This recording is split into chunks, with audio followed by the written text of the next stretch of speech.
ನೋಡಿ, ಎಸ್.ಟಿ. ಸೋಮಶೇಖರ್ ಅವರು ಮೊದಲು ಕಾಂಗ್ರೆಸ್ನಲ್ಲಿ ಇದ್ದಂಥವರು, ಹೆಬ್ಬಾರ್ ಅವರು ಕೂಡ ಕಾಂಗ್ರೆಸ್ನಲ್ಲಿ ಇದ್ದಂಥವರು. ಅವ್ರು ಏನಿದ್ರು ಕೂಡ ಕ್ಷೇತ್ರಗಳ ಅಭಿವೃದ್ಧಿ ಆಗಿತ್ತು ಅಂದ್ರೆ 13ರಿಂದ 18ವರೆಗೂ ಸಿದ್ದರಾಮಯ್ಯ ಸರ್ಕಾರದಲ್ಲಿ ಕಾಂಗ್ರೆಸ್ ಇದ್ದಾಗ ಅಭಿವೃದ್ಧಿ ಆಗಿತ್ತು.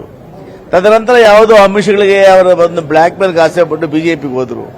ಅಲ್ಲಿ ಹೋಗಿ ಅವ್ರಿಗೇನು ಸ್ಥಾನಮಾನ ಸಿಗಲಿಲ್ಲ, ಅಧಿಕಾರ ಹುದ್ದೆ ಒಂದು ಸುಮ್ಮನೆ ಮಂತ್ರಿ ಅಂತ ಕೊಟ್ಟರು, ಆದರೆ ಅಭಿವೃದ್ಧಿಗೆ ಹಣ ಕೊಡಲಿಲ್ಲ. ಅದೇ ಸಹಜವಾಗಿ ಅವರು ನಮ್ಮೊಟ್ಟಿಗೆ ಮಾನಸಿಕವಾಗಿದ್ದಾರೆ. ಪಕ್ಷದಲ್ಲಿ ಗೆದ್ದಿದ್ರು ಕೂಡ ಅವರು ಕಾಂಗ್ರೆಸ್ನವರೇ. ಅವರು ಒಂದು ವೇಳೆ ಅವ್ರೇನು ಉಚ್ಚಾಟನೆ ಮಾಡೋದು ಬೇಸರ ಮಾಡ್ಕೊಳ್ಳೋದಿಲ್ಲ. ನಾಳೆ ಬೆಳಗ್ಗೆ ಅವರನ್ನ ಕಾಂಗ್ರೆಸ್ ಹೋದ್ರೂ ಕೂಡ ಮತ್ತೆ ಗೆಲ್ಲುವಂತ ಸಾಮರ್ಥ್ಯ ಇಬ್ಬರಿಗೂ ಇದೆ. ಇಬ್ಬರು ನಮ್ಮ ನಾಯಕರು. ಅವ್ರು ಉಚ್ಚಾಟನೆ ಮಾಡೋ ಹೊಸ ವಿಷಯ ಅಲ್ಲ, ನೀವು ಮೊದಲೇ ಗೊತ್ತಿತ್ತು. ನೋಡಿ, ಎಸ್.ಟಿ. ಸೋಮಶೇಖರ್ ಅವರು ಮೊದಲು ಕಾಂಗ್ರೆಸ್ನಲ್ಲಿ ಇದ್ದಂಥವರು, ಹೆಬ್ಬಾರ್ ಅವರು ಕೂಡ ಕಾಂಗ್ರೆಸ್ನಲ್ಲಿ ಇದ್ದಂಥವರು. ಅವ್ರು ಏನಿದ್ರು ಕೂಡ ಕ್ಷೇತ್ರಗಳ ಅಭಿವೃದ್ಧಿ ಆಗಿತ್ತು ಅಂದ್ರೆ 13ರಿಂದ 18ವರೆಗೂ ಸಿದ್ದರಾಮಯ್ಯ ಸರ್ಕಾರದಲ್ಲಿ ಕಾಂಗ್ರೆಸ್ ಇದ್ದಾಗ ಅಭಿವೃದ್ಧಿ ಆಗಿತ್ತು.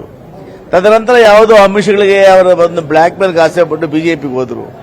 ಅಲ್ಲಿ ಹೋಗಿ ಅವ್ರಿಗೇನು ಸ್ಥಾನಮಾನ ಸಿಗಲಿಲ್ಲ, ಅಧಿಕಾರ ಹುದ್ದೆ ಒಂದು ಸುಮ್ಮನೆ ಮಂತ್ರಿ ಅಂತ ಕೊಟ್ಟರು, ಆದರೆ ಅಭಿವೃದ್ಧಿಗೆ ಹಣ ಕೊಡಲಿಲ್ಲ. ಅದೇ ಸಹಜವಾಗಿ ಅವರು ನಮ್ಮೊಟ್ಟಿಗೆ ಮಾನಸಿಕವಾಗಿದ್ದಾರೆ. ಪಕ್ಷದಲ್ಲಿ ಗೆದ್ದಿದ್ರು ಕೂಡ ಅವರು ಕಾಂಗ್ರೆಸ್ನವರೇ. ಅವರು ಒಂದು ವೇಳೆ ಅವ್ರೇನು ಉಚ್ಚಾಟನೆ ಮಾಡೋದು ಬೇಸರ ಮಾಡ್ಕೊಳ್ಳೋದಿಲ್ಲ. ನಾಳೆ ಬೆಳಗ್ಗೆ ಅವರನ್ನ ಕಾಂಗ್ರೆಸ್ ಹೋದ್ರೂ ಕೂಡ ಮತ್ತೆ ಗೆಲ್ಲುವಂತ ಸಾಮರ್ಥ್ಯ ಇಬ್ಬರಿಗೂ ಇದೆ. ಇಬ್ಬರು ನಮ್ಮ ನಾಯಕರು. ಅವ್ರು ಉಚ್ಚಾಟನೆ ಮಾಡೋ ಹೊಸ ವಿಷಯ ಅಲ್ಲ, ನೀವು ಮೊದಲೇ ಗೊತ್ತಿತ್ತು.